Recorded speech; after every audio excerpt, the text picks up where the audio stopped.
Free Hodamani and Congressman Winsemo, Sabaya, one may won't crunkumemo, a woman see one some better me a coye and tino. So copium a watchful a fezia, DABC school no, or penina one no and headmaster Isaac Ejiri, the Donna Body Brand says show boy to me and Yamisua Jumapa, ya what dear near exercise book CB, a henum, wakwache, mass pen, pencils, near Cadia would be yes, ye be a school see about an any more daintino. Want to be young more than Tom and Quadano Penny Akutibia Manquade.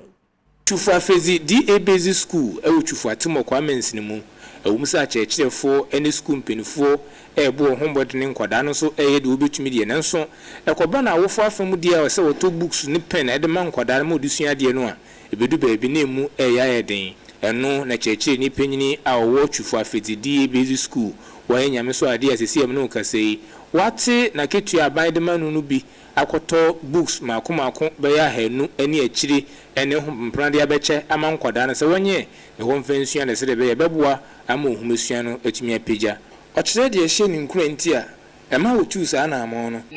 na ehye ka kabesi di aboa ne se ebe kwaso ne ya boa aban no GS na adisua no tun yakoso enka kamofra no nti ene mi hu se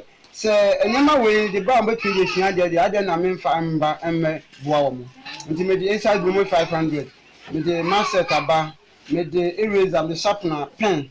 enya me de abase omo emfa me sua de nti no ene hye mi kran se na mfa me boa mo fa no na omo ntimi mfa sua de. Community Participation Coordinator wo Twifo Etimokwa District Educational Directorate Owura Kojo Adom Tando edi afutu mankwada ne se wonya bre ema humesua se de be ya obenyi abeye mpenyi pa ka kira mo ne se mo hwe de mo headmaster yi